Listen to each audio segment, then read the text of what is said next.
this is my Genius Hour project. So, first of all, I want to tell you guys what is Genius Hour.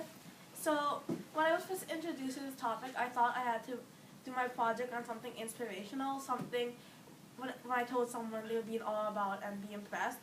But then, after I was introduced more and more to this topic, I learned about how this is really just a passion. What are you passionate about, and what do you want to know more about? So that led to my driving question. What makes a young adult book popular? So you might be wondering, why did I choose this question? So I knew that my question couldn't be searched up on Google. And at that point, I was kind of confused because I thought you could search up almost anything on Google. But then I kind of looked a bit more into my passion of reading some different young adult books, and I thought about how there are different popular books out there that I don't actually know why they are popular. So that's why I chose this driving question.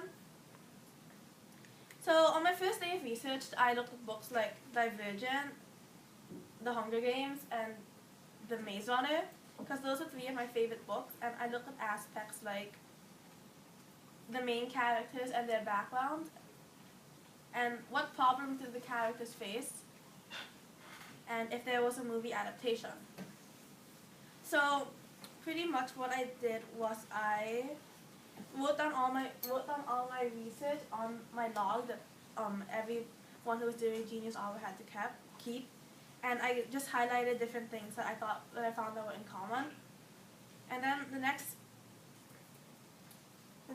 thing I did was I decided to interview 2 different people, and the questions I asked were generally, what do you think is the main factor in a young adult fiction book being popular?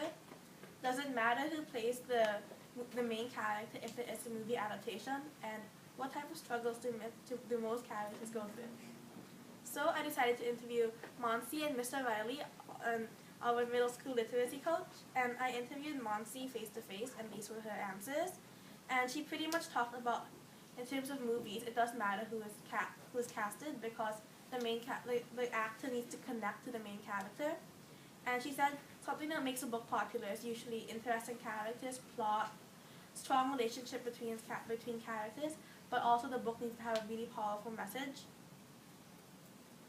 And I emailed Mr. Riley, and he gave a really thorough email about it, and something that really stood out to me was what he said about movie adaptations, and how some actors, like in the movie Divergent, the actors weren't that popular, but still the movie theater got quite packed. But for a movie like The Hunger Games, most of the actors were quite well known, and yet again, the movie theater was packed, unlike The Giver, where it wasn't that popular.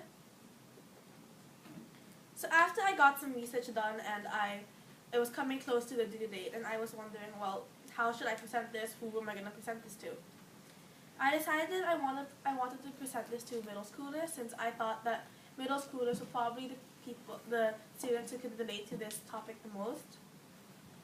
So I decided to make a poster for a middle school, which I put on Tuesday, so you might have seen them around the hallways or in the library.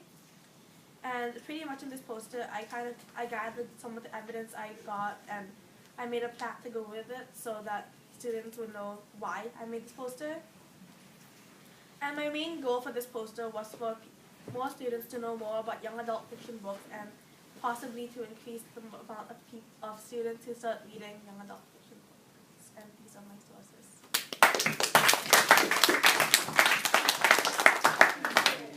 So what do make young adult books popular? Well, I kind of retook something from what Monsi said, and like how it, like a lot of it varies. Like from like the movie adaptation questions, I realized that not all young adult fiction books need to have successful movies, and I guess in some ways you could argue that my question wasn't really answered, but like I thought something that really stood out to me was the fact that every young adult fiction book is different but similar in a way. So what are those similarities? Like, I realized actually like my Divergent, The Hunger Games, and The Maze Runner, the characters were all pretty much the same age. So I thought maybe the age group and the problems they face kind of relate to the readers, so that in some ways, but not entirely obviously, that the reader can kind of relate to the character. I mean, like in terms of Maze Runner, none of us are like gonna be stuck in a maze, but you know, the feeling of trying to get something, you know. Could that maze be a metaphor for something? Yeah, I think it's probably a metaphor.